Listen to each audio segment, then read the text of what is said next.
A lo largo de la historia de México, presidentes, generales y hombres que cambiaron el destino del país compartieron algo más que el poder político. Juramentos, símbolos y silencios, una hermandad discreta, una red que operaba de noche, lejos del escrutinio público, un poder que no respondía al pueblo, sino a la logia.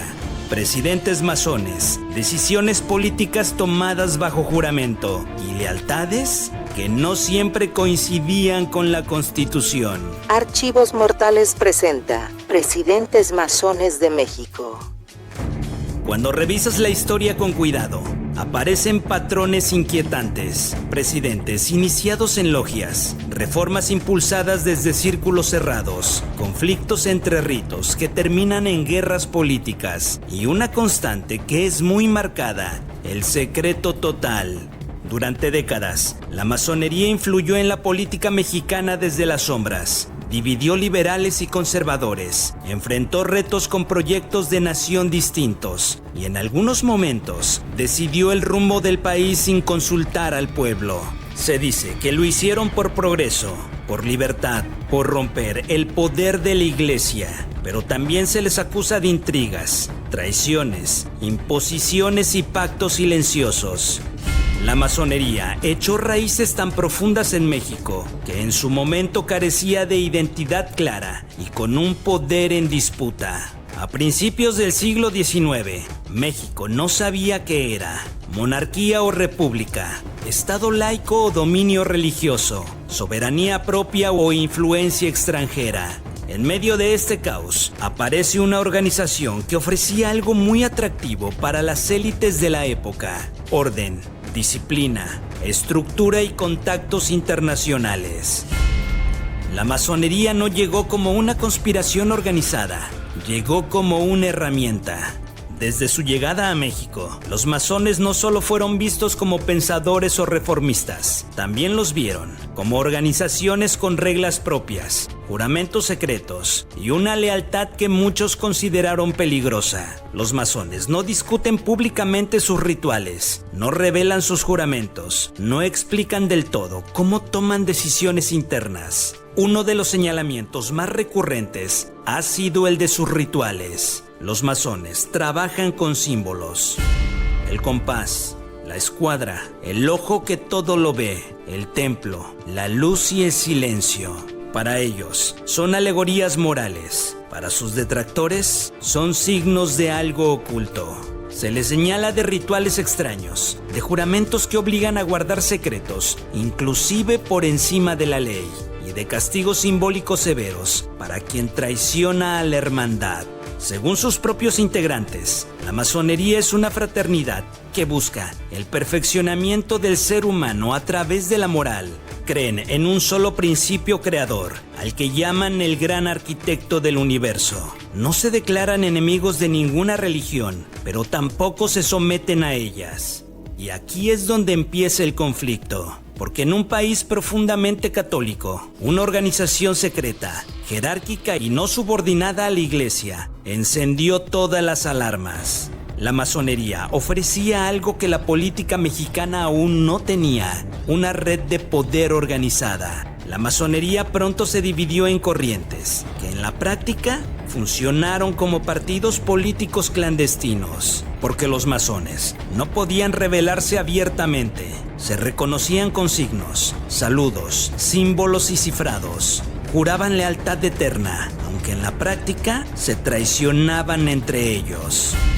A partir de la independencia, una enorme cantidad de presidentes mexicanos pertenecieron a la masonería, algunos por convicción, otros por conveniencia y algunos más por mera ambición. Cuando México comenzó a organizarse como nación, el poder no cayó en manos del pueblo, cayó en manos de quienes ya estaban organizados, y muchos de ellos eran masones. Guadalupe Victoria, el primer presidente constitucional de México, gobernó entre 1824 y 1829. Su nombre rara vez aparece ligado a polémicas, pero su papel es clave. Guadalupe Victoria pertenecía a la masonería en un momento en el que no existían partidos políticos. Las logias funcionaban como centros de decisión ideológica y de poder. Bajo su gobierno, los ritos masónicos no solo coexistían, competían abiertamente. Escoceses contra yorquinos, conservadores contra liberales. México convertido en un tablero. Aquí aparece la figura incómoda de Joel Poinsett, diplomático estadounidense y promotor del rito York. Desde las logias se impulsaban ideas políticas alineadas con los intereses de Estados Unidos. Y aunque Guadalupe Victoria defendía la soberanía, permitió que estas logias crecieran con fuerza. Si hay un presidente que encarna el mito del masón patriota, es Benito Juárez. Juárez no solo fue masón convencido, iniciado formalmente y elevado hasta el 9º grado, el más alto del rito nacional mexicano. En una carta titulada ¿Y por qué soy masón?, Juárez deja clara su postura. Para él, la masonería es un sistema moral, racional y libertador. Y no es coincidencia. Las leyes de reforma, la separación de la Iglesia y el Estado, la educación laica y la Constitución del Estado moderno mexicano coinciden perfectamente con la ideología masónica. Juárez gobernó en circunstancias extremas, guerras civiles, invasiones extranjeras, persecuciones y estados de excepción. Y siempre quedó la duda: ¿actuaba como presidente o como ejecutor de un proyecto ideológico jurado en la logia? Porfirio Díaz es quizá el caso más contradictorio. Según diversas fuentes, Porfirio Díaz fue iniciado en la masonería en Oaxaca. Adoptó incluso un nombre simbólico dentro de la orden. Pero, a diferencia de Juárez, Díaz no se acercó por ideales, se acercó por poder.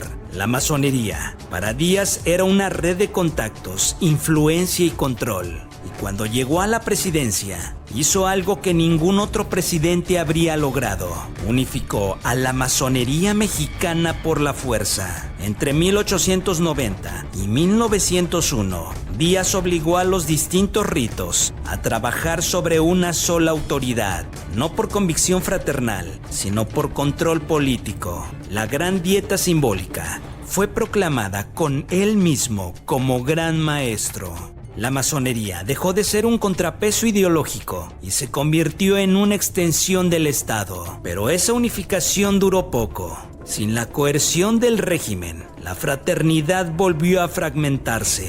Años después, Díaz habría abandonado la masonería por temor a condenar su alma. Francisco I. Madero es quizá el presidente masón más extraño de todos. Fue iniciado en la masonería, llamado maestro masón, en correspondencia privada, y provenía de una familia profundamente ligada a la logia. Pero Madero no solo creía en la masonería, también en el espiritismo. Según testimonios y relatos de la época, Madero utilizaba tablas espiritistas y afirmaba comunicarse con los muertos. Para él, la política, la moral y lo espiritual no estaban separados. Madero impulsó la democracia, la no reelección y el fin del porfiriato, pero también fue incapaz de controlar al ejército, subestimó las traiciones internas, permitió que los viejos poderes se reorganizaran. Mucha de su familia ostentó cargos públicos dentro del gobierno de Madero, y con el tiempo todo se fue pudriendo. Años después, con Plutarco Elías Calles, la masonería dejó de ser idealista y se volvió brutalmente pragmática. Plutarco Elías Calles fue masón activo y uno de los presidentes más radicalmente anticlericales de México. La Guerra Cristera no fue solo un conflicto religioso, fue un choque directo entre dos estructuras de poder: la Iglesia y el Estado masón. Cierre de templos, persecuciones, exilios y muertes. Calles no ocultó su desprecio por la Iglesia, pero nunca explicó del todo hasta qué punto su visión del Estado estaba moldeada por la logia. Lázaro Cárdenas es para muchos el ejemplo del buen masón. Fue honrado como muy respetable gran maestro de la Logia Valle de México. A diferencia de Calles, Cárdenas usó el poder para romper estructuras, no para concentrarlas. Expropió el petróleo, apoyó sindicatos, dio asilo político a exiliados. Y sin embargo, la masonería seguía ahí, como red de respaldo, como espacio de negociación, como base ideológica.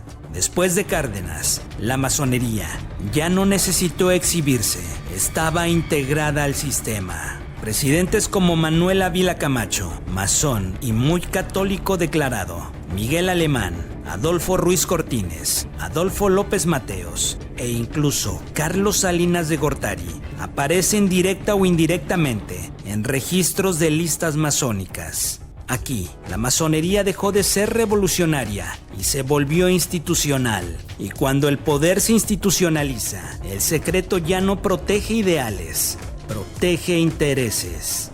Hoy, en México, la masonería sigue viva, organizada y activa.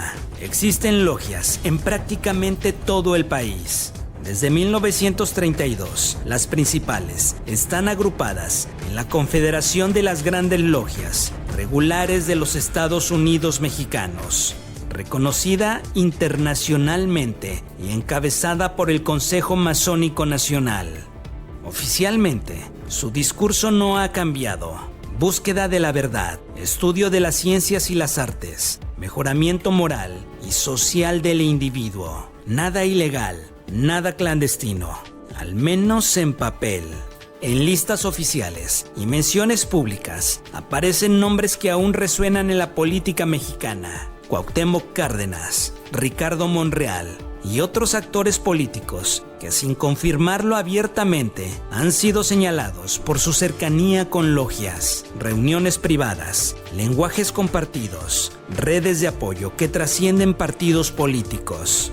Porque algo que distingue a la masonería de cualquier grupo político es que no desaparece cuando cambie el gobierno. A partir de ahí, nacen las teorías que las grandes reformas estructurales, educación, energía, Estado laico, siguen una línea históricamente marcada desde el siglo XIX, que los verdaderos acuerdos no se hacen en el Congreso, sino en círculos cerrados, donde no hay cámaras ni actas públicas, que la rivalidad entre partidos solo es una fachada, mientras el poder real permanece intacto. Las teorías más extremas hablan de un Estado masón que controla decisiones claves desde la sombra, que presidentes, gobernadores y legisladores obedecen juramentos más antiguos que la Constitución, que el verdadero pacto de poder no es político, sino fraternal. Recientemente, y con la llegada de Morena al poder, muchos pensaron que algo había cambiado, que el viejo sistema había sido derrotado, que las élites tradicionales habían caído. Pero casi de inmediato surgió una sospecha incómoda. ¿Y si el poder nunca cambió de manos? En círculos políticos, foros y redes sociales comenzó a circular una teoría persistente, la idea de que Morena no rompió con la vieja estructura, sino que la reorganizó. Y en el centro de esta narrativa aparece un nombre: Andrés Manuel López Obrador. Las teorías no nacen de la nada, nacen de patrones, símbolos y silencios. Quienes sostienen esta narrativa apuntan varios elementos: el discurso constante sobre una transformación moral del país, la idea de una regeneración nacional, el uso recurrente de conceptos como ética, virtud, austeridad y rectitud, y la centralización del poder bajo una figura casi incuestionable. Para algunos analistas, este lenguaje recuerda más a una doctrina moral que a un simple programa político. En la masonería, la jerarquía importa, los grados importan, el liderazgo simbólico importa.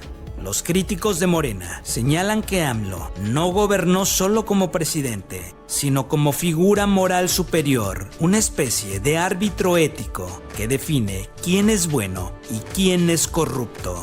Otra parte de la teoría apunta a algo más concreto. Morena no funciona como un partido tradicional, funciona como una red de lealtades personales. Expriistas, expanistas, experredistas, ideologías opuestas, todas conviviendo bajo una sola bandera. Políticos que se cambiaron de partido por convicción o por conveniencia. Para los críticos, esto recuerda a las logias históricas.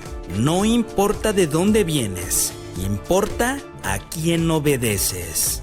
Un rasgo histórico de la masonería ha sido el silencio. No confirmar, no negar y no explicar.